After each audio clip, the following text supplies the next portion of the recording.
La casa della maga era in periferia. Il ragazzo aveva preso appuntamento 2 mesi prima. Dopo un viaggio interminabile, il bus notturno lo lasciò a qualche centinaio di metri da uno spiazzo nel quale alcuni ragazzini facevano bruciare un'auto. Si incamminò lento verso una stradina all'atto. Un tossico gli chiese 5 euro per comprare le sigarette. Arrivò poco prima della mezzanotte, come convenuto, bussò alla porta che, cigolando, si spalancò senza nessuno sforzo. La maga lo aspettava immobile su una seggiola, con le spalle dritte e le mani ferme sulle ginocchia.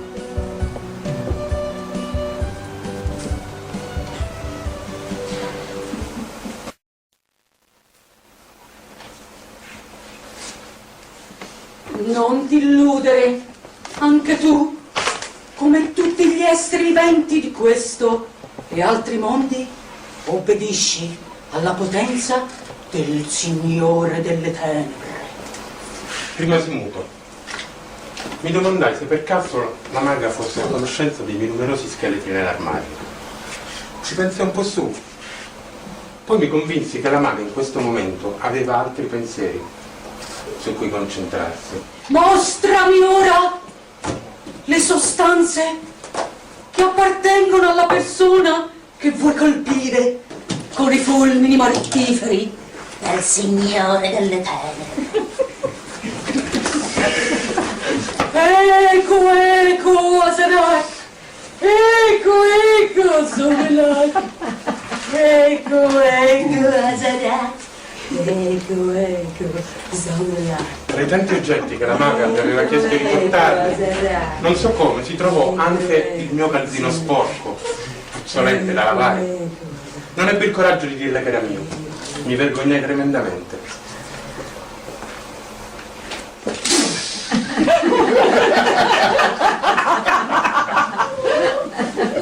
Quando Dio fece il mondo, lo fece rotondo come le ruote di questa macchinina.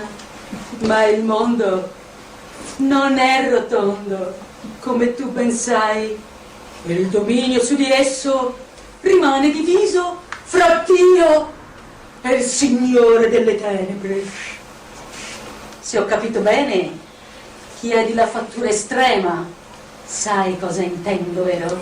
Sì, ho sentito dire che siete una maga davvero potentissima e io vi chiedo il massimo impegno delle vostre facoltà mentali contro il mio nemico, di cui ho portato il cappello e l'immagine fotografica. L'impresa è difficile, caro mio.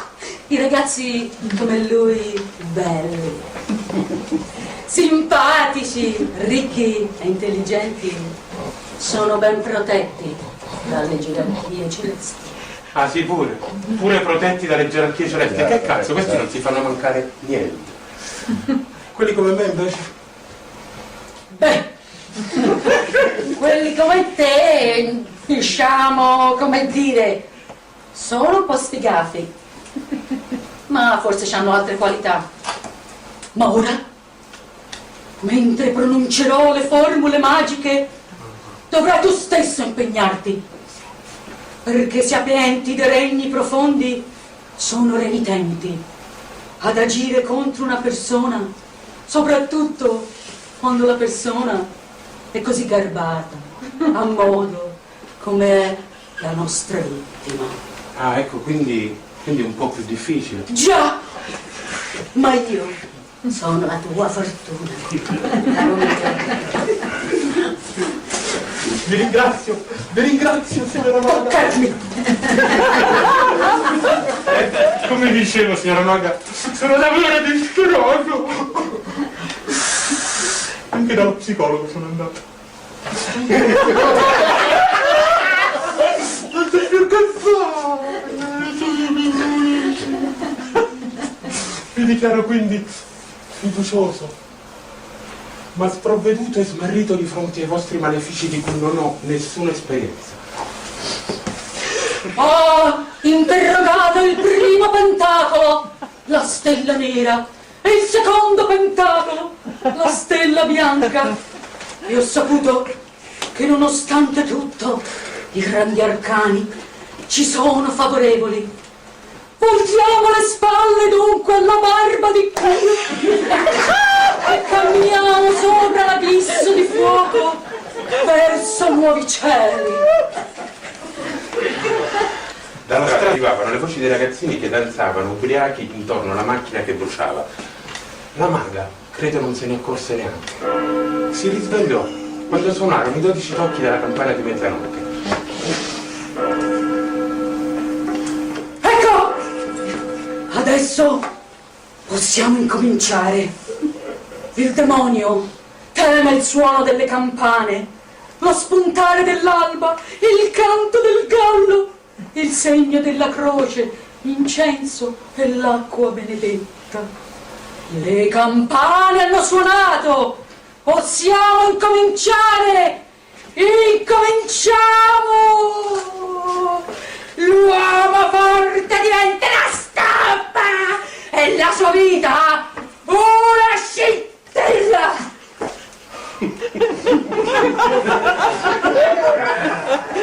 Intanto io, come potrete ben capire, non ci capivo molto, ma sapevo soltanto una cosa. Io volevo che la mia donna fosse mia e soltanto mia.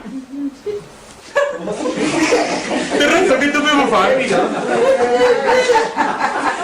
Che dovevo fare? Ditemi voi. Le avevo già provate tutte per farla ritornare da me. Ah, guardate, ho fatto addirittura una lista. Piante esotiche e fiori da collezione, viaggi al nord, al sud, ad est, ad ovest, cavalli bianchi, tappeti rossi, profumi, balocchi, bijou. Niente. Anche la serenata le avevo fatto fare. Niente ha funzionato. Teatro classico, teatro sperimentale, feste porno punk, ristoranti a 5 stelle. E non immaginate quante passeggiate pallose sotto la luna.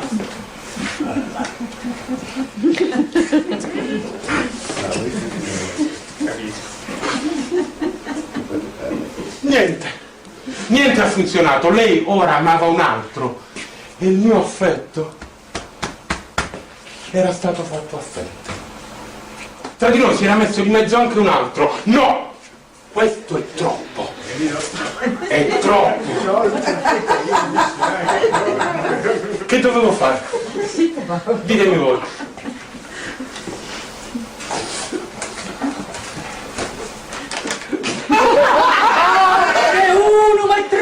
Lucifer, per Vergine Diana Colorum, Regina Inter, Astra Innubila, tibi animam dedi dovut, mihi adjuvat in seculam, seculorum. Oh, immensa divinità, io ti prego, per i tuoni che reggi nelle tue mani, e per le ali dei venti sui quali cammini, di ascoltare la mia orazione.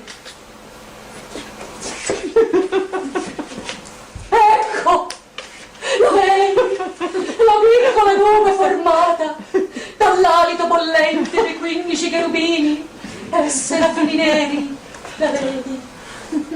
Anch'io guardai verso il soffitto.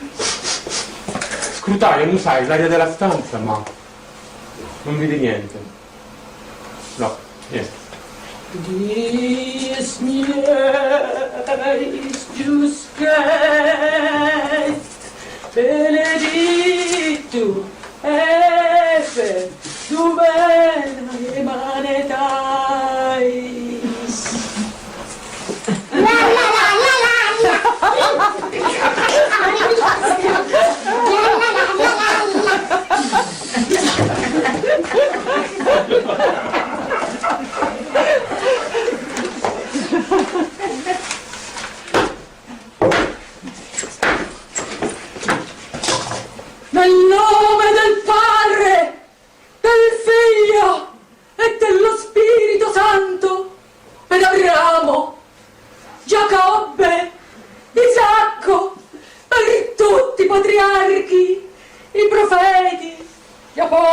apostoli, i martiri, i confessori, le vergini e tutti i santi di Dio, mia maniglia!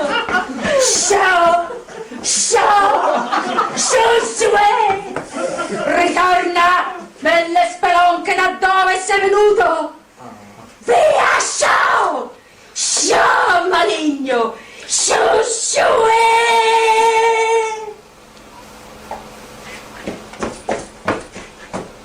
Che succede?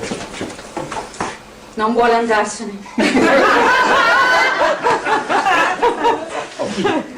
Satana. E se non va via, signora Mano? La fattura va rifatta. Super cali fragilisti. Che spiritoso. Magica bula. Bidi bodi tu. Magica bula. Bidi bodi tu. Magica bula, bidi bodi tu. Fa la magia tutto quel che vuoi tu. Bidi bodi tu.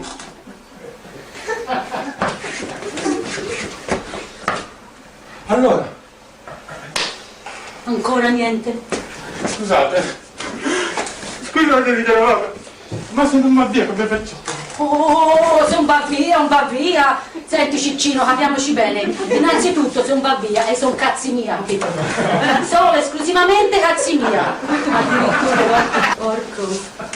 Mi ha mandato all'aria le sottane, soffiandomi fra le gambe. Perché lui lo sa che io non porto niente solo. Lui queste cose le sa, mica per niente che lo chiamano il maligno. Beh sì, in effetti. Una volta è rimasto qui fino all'alba. Mi si infilava sotto vestiti, davanti, di dietro, da tutte le parti. Tutti buchi per lui e son buoni. E non ci sto alle sue voglie, no. Riuscirete a scacciarlo, signora Mano? Ma non so. Poi a dirti la verità, in fondo, insomma, se mi dispiace, mi sento un po' sola ultimamente. Avrei bisogno di più attenzioni, ecco.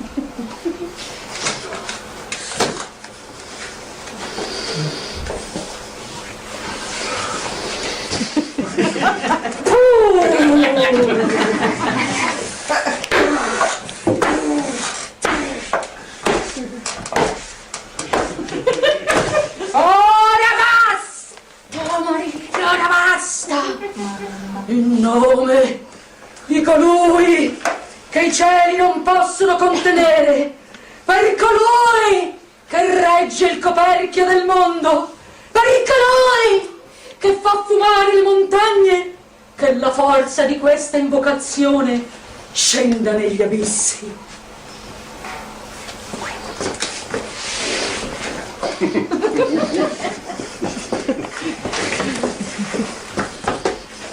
Ma che succede? Allora Cosa? Allora? Se n'è andato. Chi? Satana? No, Babbo Natale. Ma sì, certo che è Satana. L'ho cacciato. Ormai non ci serve più. La luna piena lo attrae, ma non sopporta il segno della croce. O forse della puzza di Esquadino. Guardi, volevo dirle proprio a proposito del calzino. Il calzino non è del ragazzo, il calzino è mio, sbagliato. Guardi, è successo. Guardi, le volevo dire, il calzino non è Fa silenzio! mio. Shh, ascolta. Il calzino? Lo senti? Lo senti il rumore delle ruote che stridono sull'asfalto? Lo senti il botto del corpo sul parabrezza? Lo senti il suo ultimo grido di dolore? La fattura è riuscita, caro mio. Il tuo antagonista, bello, simpatico, ricco, intelligente, fra qualche momento non ci sarà più e la tua donna tornerà da te. È sicuro, è certo, è certissimo. Mors tua, vita mea, il grande Alfa si è manifestato. Tutto bene, non ti preoccupare. Da oggi sarai una persona felice. Io non sentivo nessun rumore di ruote che stridevano sull'asfalto, né botti, nessun grido di dolore, né d'altro. Ma dovevo per forza di cose lasciarmi incantare e convincere da questa strana messa in scena. Sapevo che non avevo altre alternative. Dovevo riconquistare la mia donna e soprattutto lui doveva sparire per sempre. Mi darai tu la conferma che la fattura è riuscita.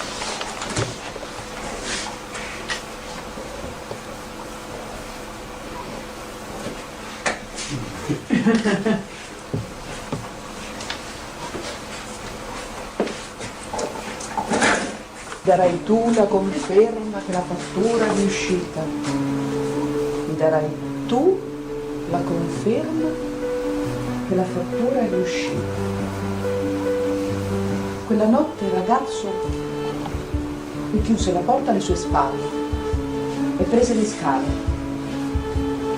Nella scala il ragazzo innamorato pensava alla sua bella e pensava all'altro che aveva rubato il cuore alla sua donna. Pensava che tra un po' lui non avrebbe più creato ulteriori problemi. Pensava alla madre, alle sue strane cantilene. Pensava ai soldi spesi. Pensava a come era riuscito a rubare il cappello del suo contendente, a come era riuscito a procurarsi anche una sua foto. Pensava alla puzza del suo calzino. Pensava.